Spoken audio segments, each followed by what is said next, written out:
Naputol eh. Ako naman to. Ay, pusa ko yun.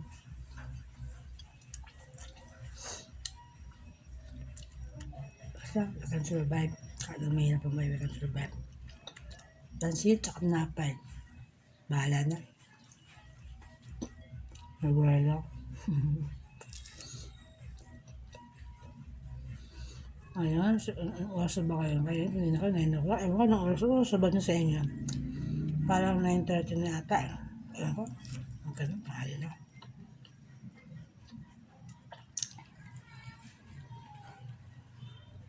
Paano? Ulam namin ngayon, gulay naman. Kasi sa pagulay vegetable. Good yan. Kami yan kasi puro baboy ulam dito. Sama na, kagabayan yung mga tao.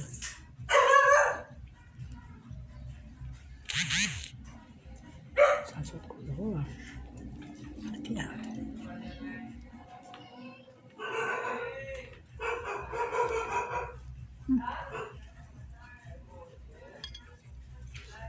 Ikot mo ka na. Init na. Malunggay. Halo-halo po siya.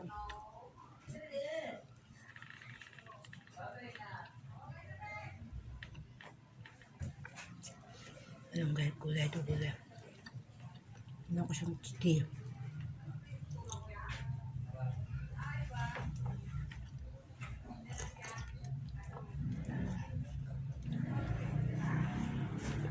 Kasi malasa yung bayabas. Tapos na tao. Nangayapos na ako yung tangkay. No! Ayaw!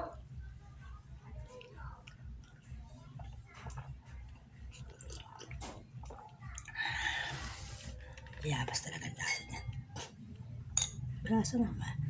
May naman sila mo ng kabul. Kakayanin mo rin.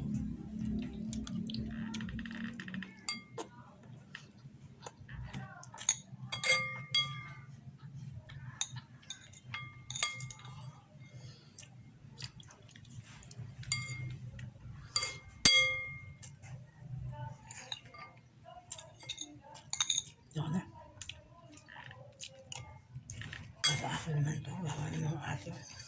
Ano po, every time na ako makain, natitira ako pa sa mga hayop. Aso, sa pusa. Kasi, kawawa naman sila eh. Kamuti ko sila. Hindi mo mahalin, kawawa sila.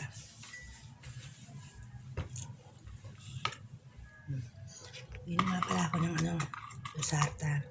Inom nga pala ako ng Losartan. Dati hindi ko ito pinapasin itong Losartan na ito. Parang branded yata ito. Bigit sa akin nanay. Parang, akala ko, simple-simple ang Losartan. Kailangan pala may Losartan kasi na pala ito yung maintenance. Sila si Max. Nanginom po sa kagabi. Napuyat ako sa mga pusang rampula sa bubong. Grabe sila. Away na away yan eh. Okay naman, kawawa naman. Kaya ingay sa gabi. Sabi niya, pag nag-iingay daw po sa gabi, sa bubong may buntis daw. Ito ba yun? Pray ka na lang. Pag napuyat ako, alauna na, suksing pa ako. Pilit ko talaga matulog. Buti ka nakatulog ako. Salamat sa Panginoon. Hirap parang pag hindi ka makatulog. Kung hirap, parang buong gabi ka nagkape. Hindi mo ako nagkape. Active ba ako? Masyado sa papupuyat. Hindi, sagot ang isip ng problema. Hindi ka makatulog. Hindi niya po ito iniinom kong gamot. Pagka-late-late ito. Losartan po ito. Habit nilang inom ko Losartan tsaka yung Blotopin. Pero hindi pa ako na-check up. Tatlong buwan na ako na-stroke. Hindi pa ako na-check up. Wala kasing doktor lang dito. Pupunta ka sa center. Wala pong doktor. Walang kasing baras na to. Binugay ba? Hello. Binugay baras. Palaging walang doktor sa center. Wala kang gamot. Ano kasing lugar to? Alam niyo po ba? Pinagmamalaki ko talaga ang Taguig. Totoo yan. Pinagmamalaki ko ang Taguig. Sa Taguig kasi, isa-isayin ko ha. Sa Taguig, maraming gamot. Bibigay sila, minsan nadala pa nga, pag senior ka, nadala sa bahay. Hindi ako senior, nakita ko iba sa mga senior nadala sa bahay yung senior. Tsaka yung mga sa Taguig, yung mga cake, mga pagkain ng mga senior. Lahat yung patungkol sa senior, binibigay talaga sa bahay. Kinakatok pa nga. Hindi lang isa, sunod-sunod sila. Kaya pinangarap ko maging senior kasi inalaga sa Tagigan senior. Pag senior na ako, sa Taguig ko titira. Tapos, sa iba pala hindi ganun. Tsaka yung sa Taguig, alaga ang kalsada, lagi winawalisan, malinis, lahat, pati kanal. Dito sa Baras, grabe ang putik-putik, ang dumi-dumi. Ano bang klase lugar ito? Parang di nalagaan. Dumi talaga ng kalsada. Tapos, parang walang alaga. Yung sa inana ko isa sa mga mamahalatid sa Pinugay Baras. Ibang-iba po yung Taguig na tiniran ko doon po kasi pag wala kang makain, tapi ka lang sa kapitan mo o sa mga kaibigan mo, saklolo agad sila. Dito, wala. Mamatay kang buhay dito. O dilat pala. Yan, namimiss ko lang yung dati kong tiniran kasi doon sa tiniran ko. Dumain ka lang sa kapitan or sa barangay, hindi ka mahirapan. Ang ngiti pa sila. Huwag ka na aabot na sa'yo. Hindi ko alam kung bakit, siguro sweet lang ako sa kanila or kailangan magsalita ka talaga kung anong kailangan mo Tsaka sa Taguig, nakasali din ako dyan sa Dole, yung OFW. Thank you pa dun sa congresswoman na nagbigay sa amin ng 3,000. Kainin mo na yan. Nakasali pa kami sa Dole, dun sa Tupad din. Nakasali ako sa Tupad, sa Dole. OFW. Sana makasalit ako dun Thank you dun. Talagang tumutulong po sila sa mahihirap. Yung kalagayan ko, sabi nila dapat ma-check up na ako. Kailangan ko na reseta o kaya yung naano ka ng card na para sa PW ba yun? PWD? Kaso wala nga dito. Ngayon gagawin ko ngayon. Kasi sa Taguig ako natira dati. Bago lang ako, 3 buwan pala ako dito. Obligado ang pumunta ng Taguig. Ang layo-layo, pamasahe pa lang, balikan, kulang pa. Stroke pa ako. Hindi ako, mahirapan akong makbang-hakbang, maglakad.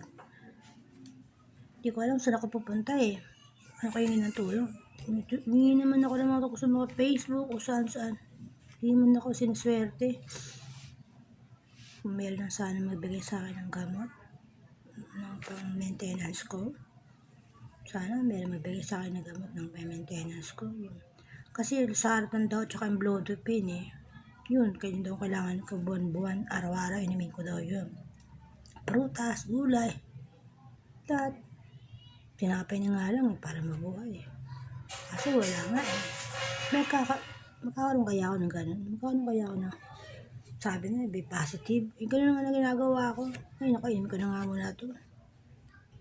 Para sila bumabali mga pusa ako. Ito, isa na lang ito Kasi pag naubos to, hindi ko na saan pa ako kukuha.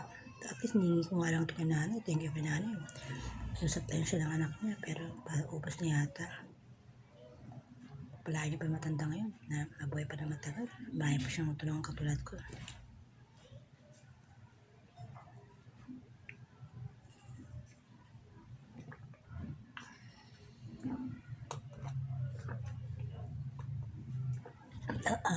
Sa halatan po ininom ko.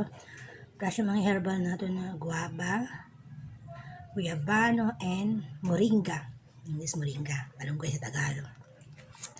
Kasi ito lang kaya ko inumin. Ginawa ko po sa mga daanan to. Nadaanan ko. Sabi ni Ara, yung sa berry barley na upline ko. Dahil wala daw pera kami, ito daw inumin ko. So, we try. Totoo naman. Medyo na-lesson yung ubos-ipon ko.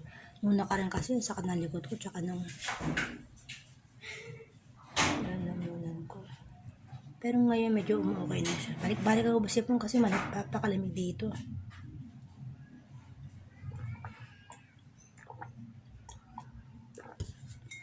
Sana mawala na yung sipon ko. Minsan, nakapatulogin ng sipon tsaka ubo. Diyos ko. Wala ka na po sa amin. Marami po ngayon may problema sa buhay.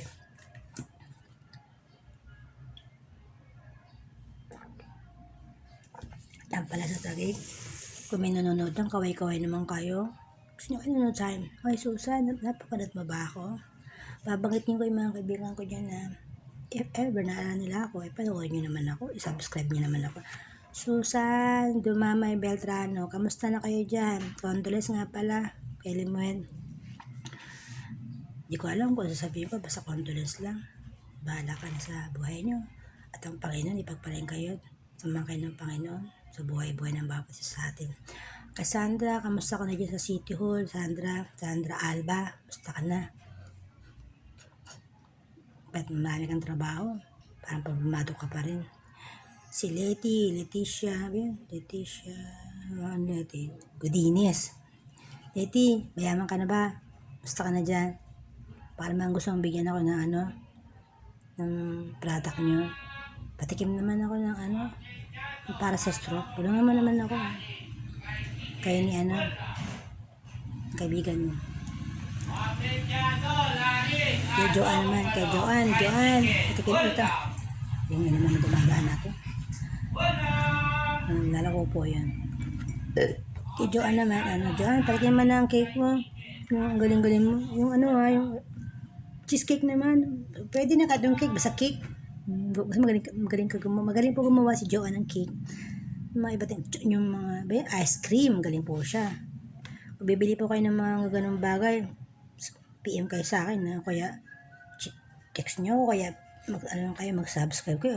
Kayo sa akin. Paramdam kayo na kasi ng ice cream. Vlog ko pa si Joanne. Magaling po siya luto ng cake, ice cream, mga puto, mga ginagawa po niya na pang homemade, panghandaan po. Lahat ng klase, marunong po siya, leche plan, everything. Yan, dapat magkaroon siya ng Goldilocks na business, yung bagay sa kanya. Pero busy po siya sa mga foundation nila Nawa po yung foundation yan, marilis na yan, natulungan na kaming lahat. Nawa nga, dumating yung blessing ng bawat isa.